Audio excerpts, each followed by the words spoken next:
In 1978-79, when I first arrived in Washington, D.C., the program director who hired me was Dan Mason, former CBS president, or CBS radio president.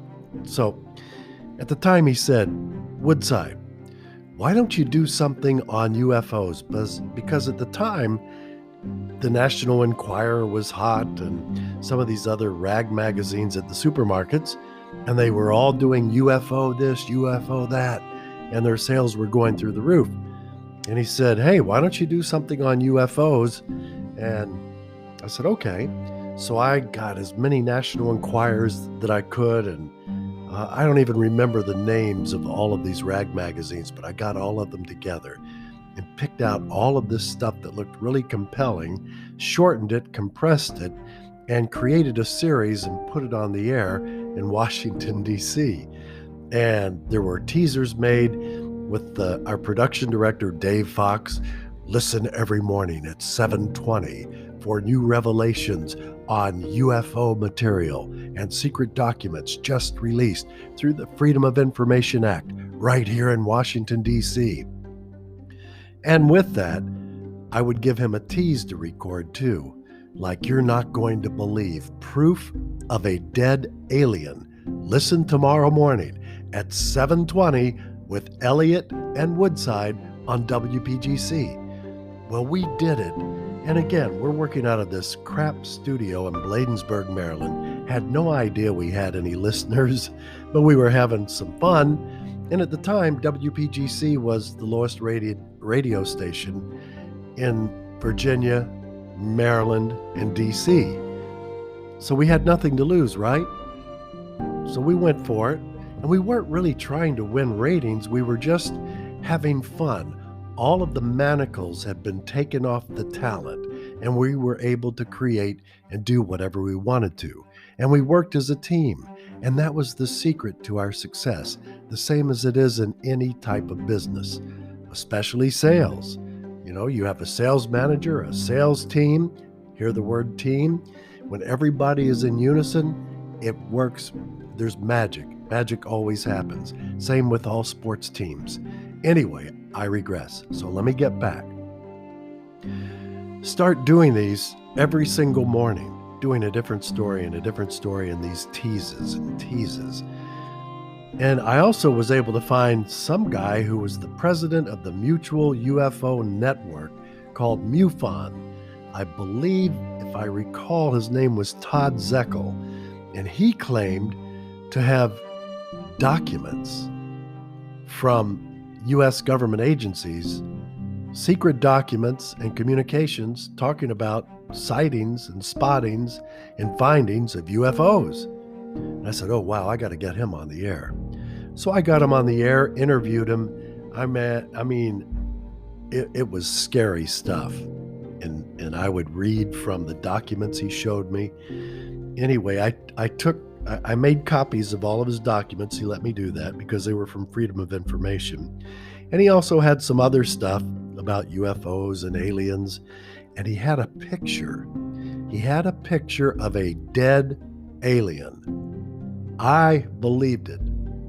I believed that it was a dead alien. I looked at it and looked at it and looked at it.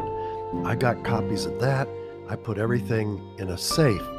And at the same time, listen to this coincidental deal that happened. One day after I got off the air, the receptionist said, Scott, there's someone in the lobby from the FBI who would like to talk with you.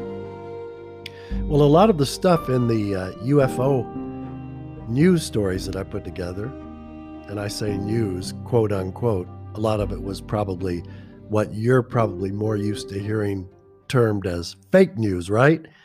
I just put it together to make it sound good. There were no rules back in the late 70s. Trust me. So I can't remember the guy's name, but he says, hey, I'm public relations director with the FBI, and I've been listening to your UFO stuff, and you've been mentioning the FBI and everything, but that's really not why I'm here.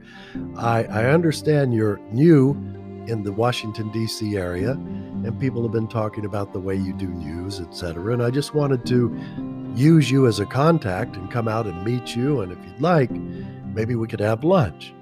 I said, oh, that's pretty cool. I'm naive. Come on. I just moved up from Atlanta, Georgia, and I'm stuck right in the middle of the most powerful area in the world. So I said, so what else, what else are you here for? And he says, well, I'm not really here for this, but I want to ask you something. Where do you keep the documents that you talk about on the air? The hidden messages and paperwork that you've received from these people with the UFO networks, these crazy people that have these organizations. And I said, well, I really don't want to tell you where I keep it. And he said, oh, I was just curious. And he said, you talked something about you have a picture of a dead alien. I said, yeah, I do. And he says, where's that? And I said, I can't tell you. Whew. I mean, he got heated. He says, why can't you just tell me? All I want to do is see them. I hear you on the radio, but I never see the pictures. I want to read the documents. I want to see if they're factual. And I said, sir, I can't.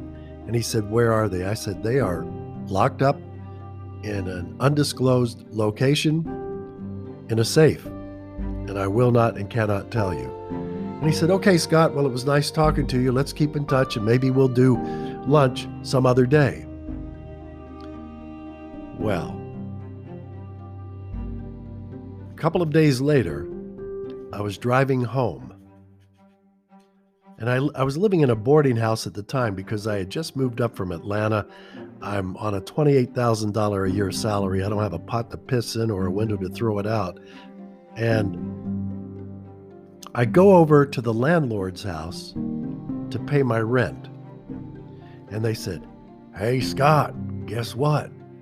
There was a black car over where you're renting your room. And it was a government car because it had a government license plate on it. And it had the little baby moon hubcaps and a whip antenna in the back.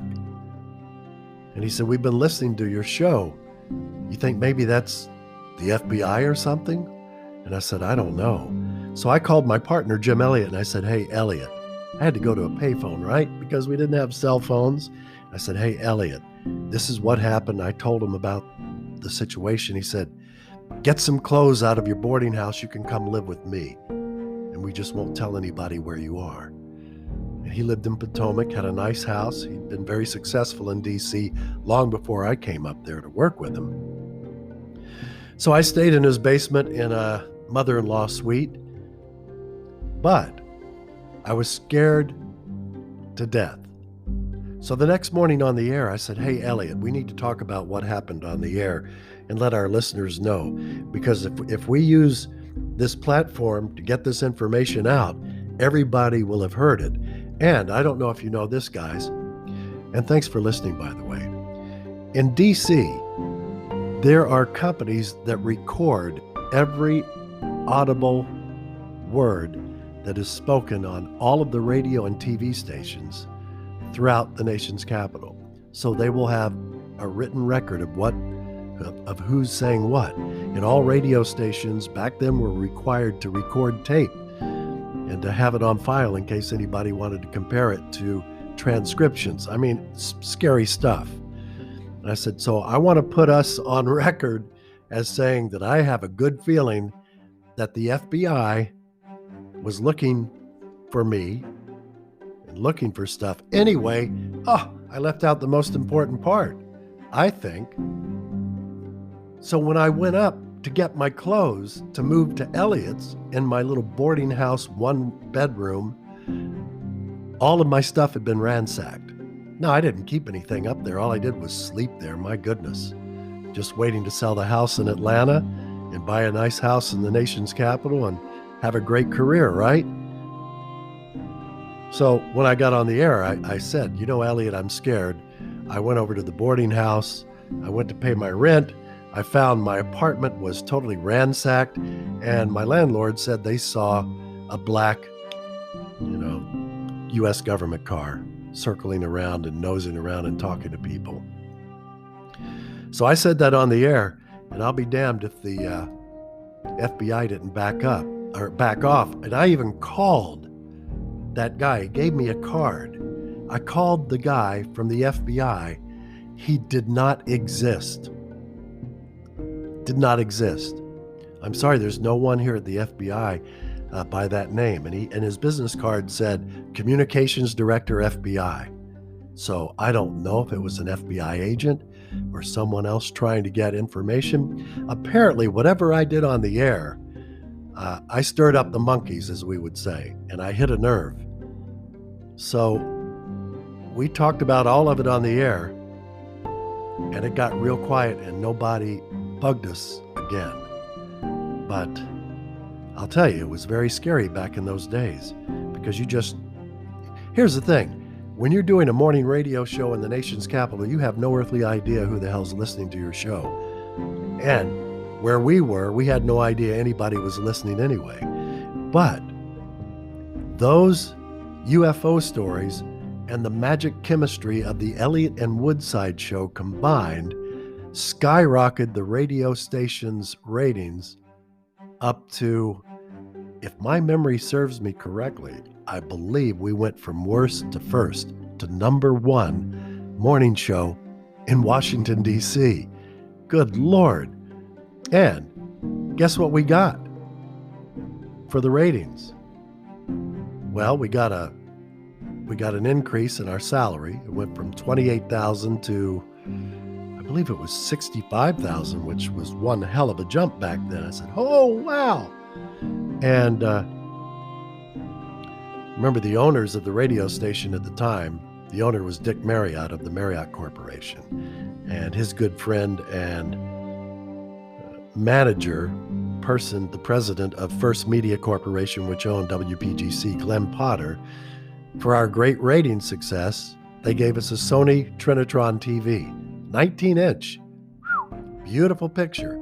Took 4 people to carry the damn thing, but they even inscribed on the front of it, congratulations to the success of the morning show. And back then, a Sony Trinitron TV was expensive. I was very grateful. All of a sudden, I felt like Jed Clampett coming up from Atlanta and being immersed into the high society of money, power, and greed in Washington, D.C., and then I became a part of it. More to come.